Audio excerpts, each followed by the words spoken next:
द्विवेदी कर रहे हैं प्रेस कॉन्फ्रेंस। इस घटना का आरोप लगाया गया है वहां महाविकास अघाड़ी मुख्य लड़ाई में ही नहीं है। मतलब जिसे कहते कहावत होती है ना, बेगानी शादी में अब्दुल्ला दीवाना। मगर यहां चाय से ज्यादा केतली गर्म है, उनसे ज्यादा गतिविधि महाविकास अघाड़ी के निरर्थक और निराधार आरोपों में दिखाई पड़ रही। अब मैं बहुत एक साफ और टेक्निकल बात कहना चाहता हूं। श्री विनोद तावड़े जी हमारे राष्ट्रीय महासचिव हैं और संगठन से जुड़े अनेक कार्यों को देख रहे हैं। वो थाने के बाड़ा से जा रहे थे और अपनी सहज स्वाभाविक संगठनात्मक दायित्व के अनुरूप भिन्न भिन्न प्रत्याशियों से वो फोन पर हालचाल ले रहे थे कि क्या चीज में क्या परिस्थिति है, कैसी क्या स्थिति है। और इसी विधानसभा के प्रत्याशी ने यह भी अपेक्षा की कि वो अगर हो सके तो उस बैठक में आ जाए जो उस होटल में चल रही थी। चूंकि वह हाईवे के पास में था तो वो जाकर होटल में बैठक में सम्मिलित हुए, और जिसमें कि चुनाव पूर्व तैयारियों की जो इंडोर बैठक है, that is properly as per rule, जिसमें इस बात के लिए दिशा निर्देश दिए जाते हैं अथवा कार्यकर्ताओं को तैयार किया जाता है कि कोई चीज अगर आपको आपत्तिजनक लगती है, क्योंकि देखिए महाविकास अघाड़ी जो कुछ कर रहा है उसमें बहुत सी आपत्तिजनक चीजें आने वाली हैं, तो इसलिए उसके ऊपर कैसे प्रोटेस्ट करना है, किस ढंग से फाइल करना है, किस ढंग से ईवीएम्स को सील करना है, किस ढंग से विपक्ष के द्वारा की जाने वाली बोगस वोटिंग को रोकने का प्रयास करना है। क्योंकि उत्तर प्रदेश से तो यह भी चल रहा है ना कि वो पर्दे में रहने दो, पर्दा ना उठाओ, ताकि पर्दे के पीछे जो चल रहा है वो चलता रहे। तो इस प्रकार की चीजों के बारे में एक संगठनात्मक, उसे बैठक कहें या अनौपचारिक बैठक कहें, उस रूप में वो भाग लेने के लिए पहुंचे। और वहीं अनायास वहां के जो बहुजन विकास अघाड़ी के प्रत्याशी हैं वो आ गए और पहले उन लोगों ने इस बात के लिए विवाद उठाना शुरू किया। अब यहां पर मैं बहुत टेक्निकल बात कहना चाहता हूं। हमारी तरफ से, श्री विनोद तावड़े जी की तरफ से बहुत स्पष्ट कहा गया है कि यह घटना होटल की है, किसी प्राइवेट प्लेस की नहीं है। आप होटल के और आसपास के क्षेत्रों के सीसीटीवी फुटेज को वह चेक करें, इस बात का हम अनुरोध करते हैं। क्योंकि जिस प्रकार का एब्सर्ड एंड इलॉजिकल, अतार्किक, हास्यास्पद और दुर्भाग्यपूर्ण आरोप लगाया गया है कि 5 करोड़ रुपए आए थे। मैं कांग्रेस वालों से पूछना चाहता हूं, भाई ये 5 करोड़ रुपए जो होते हैं, ये कोई आज के जमाने में ऐसी तो चीज है नहीं कि कोई आदमी जेब में पॉकेट में डाल के लिए जाएगा। वो तो बहुत भारी मात्रा में दिखाई पड़ना चाहिए ना, तो उसका कहीं कोई विजुअल इंपैक्ट दिखना चाहिए, वो दिखाएं, हवा में आरोप मत लगाएं। हां, वैसे ये हो सकता है कि ये कांग्रेस पार्टी और महाविकास अघाड़ी उन नेताओं में जिनके 350 करोड़ घर में से निकलते थे, और उसके बाद जो काउंट करने वाली मशीनें थी वो हीटअप हो जाया करती थी। अब 350 करोड़ जिसके घर में इधर उधर पड़े रहते, उसे 5 करोड़ लगता होगा कि चिल्लर टाइप है, कहीं इधर उधर पड़े होंगे, दिखाई नहीं पड़े होंगे। महोदय, मगर मैं देश की आम जनता की तरफ से बोलना चाहता हूं कि इतनी बड़ी धनराशि का आप हवा में आरोप नहीं लगा सकते। आपको साफ बताना होगा कि वो कहां था। इसलिए पहला आरोप यह निरर्थक है। दूसरी बात, उस बैठक में पार्टी के कार्यकर्ता मौजूद थे, कोई बाहरी व्यक्ति मौजूद नहीं था। तो पॉइंट नंबर 2, किसको पैसा दिया जा रहा था तथा कथित। तीसरी बात यह बताइए कि जो आप कहने का प्रयास कर रहे हैं कि विपक्षी दल के प्रत्याशी वहां पर आए, तो विपक्षी दल के प्रत्याशी वहां पर क्या करने के लिए आए? यदि उनके ख्वाबों ख्यालों की जो घटना कहीं हो रही थी तो उन्हें घटना स्थल पर रहना चाहिए था, सभा स्थल पर रहना चाहिए था। यह बिल्कुल 3 टेक्निकल पॉइंट है। पहली बात, सीसीटीवी फुटेज दिखाएं जहां पर कि ऐसी कोई बड़ी चीज दिखाई पड़ रही हो।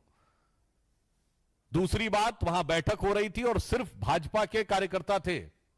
और तीसरी बात, यदि वो इस प्रकार का आरोप लगाते हैं तो वो जो आपका आरोप वाली घटना है उस जगह पे, स्थल पे होना चाहिए कि सभा स्थल पे होना चाहिए। तीनों बातें साफ दिखा रहा है कि अपनी पराजय को अवश्यंभावी जानकर अब खिसियाहट और बौखलाहट में, यानी इसे कहा जाए कि हताशा और निराशा में महाविकास अघाड़ी विक्षिप्तता की सीमा तक पहुंच गई है। और हम यह भी कहना चाहते हैं कि ये तो वो पार्टियां हैं, यहां सिर्फ आरोप की बात नहीं है। भारत के इतिहास में एकमात्र उदाहरण जहां पर सुप्रीम कोर्ट में यह साबित हो चुका कि पैसा लेकर सरकार बचाई गई, वोट फॉर कैश। मैं देश की जनता को याद दिलाना चाहता हूं, एकमात्र केस है भारत के इतिहास का 1994 का झारखंड मुक्ति मोर्चा रिश्वत कांड, जिसमें सुप्रीम कोर्ट में यह साबित हो गया कि झारखंड मुक्ति मोर्चा के सांसदों ने पैसा लेकर तत्कालीन कांग्रेस सरकार को बचाया।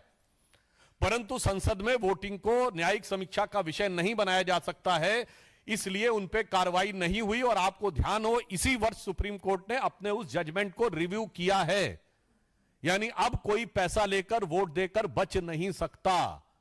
तो हम यह कहना चाह रहे हैं, आप तो साहब सर्टिफाइड बाय सुप्रीम कोर्ट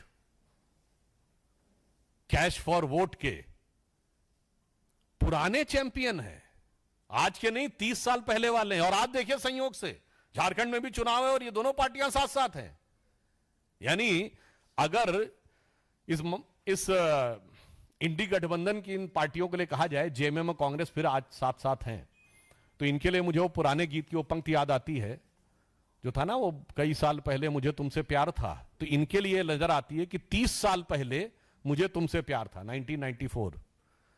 जिया बेकरार था, यही भ्रष्टाचार था, आज भी है और कल भी रहेगा। तो ऐसा नहीं है कि ये इस भ्रष्टाचार में आकंठ डूबे नहीं रहेंगे।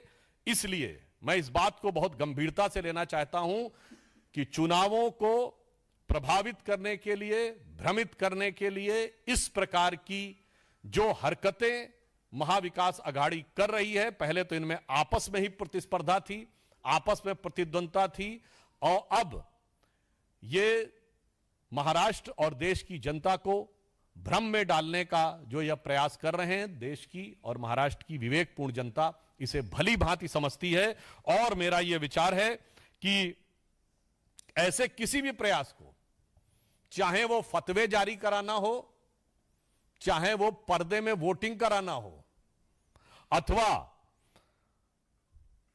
महाराष्ट्र में ही सपा के नेता अबू आजमी ने जो धर्मगुरु मुफ्ती सलमान अजहरी साहब से मुलाकात की हो, वो करना हो, या हिंसा करवाना हो या करना हो, वो जांच की बात तय होगा।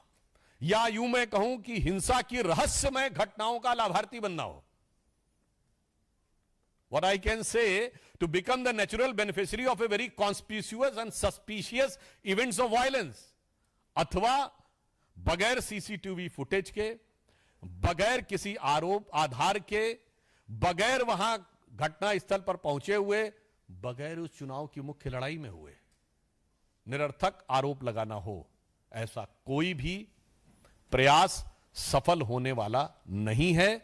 और महाराष्ट्र, झारखंड और सभी राज्यों में जहां उपचुनाव हो रहे हैं, निर्णायक और प्रभावी रूप से जनता भारतीय जनता पार्टी और एनडीए के पक्ष में जनादेश देने जा रही है। धन्यवाद।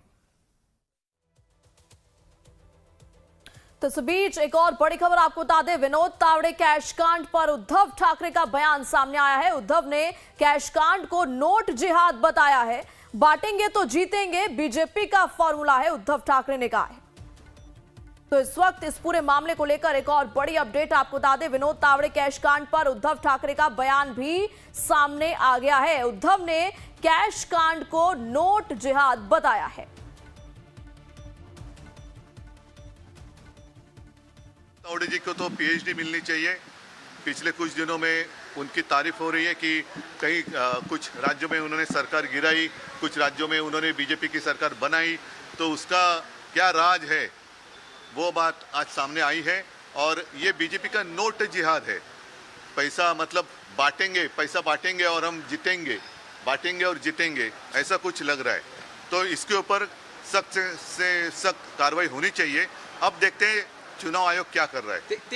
सिर्फ केस डालकर भागने की कोशिश नहीं होनी चाहिए या उनको भगाना नहीं चाहिए, कार्रवाई तो जरूर होनी चाहिए।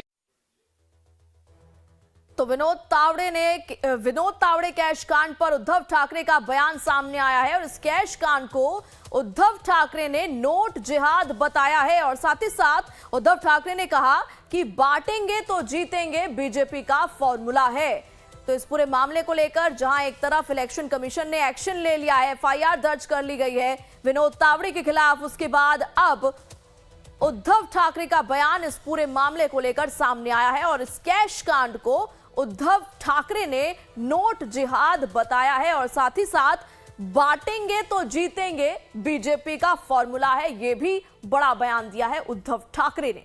तो इस वक्त की बड़ी खबर, विनोद तावड़े कैश कांड पर उद्धव ठाकरे का बयान, कैश कांड को उद्धव ठाकरे ने नोट जिहाद बताया है और साथ ही साथ बीजेपी का फॉर्मूला उन्होंने बताया, बांटेंगे तो जीतेंगे।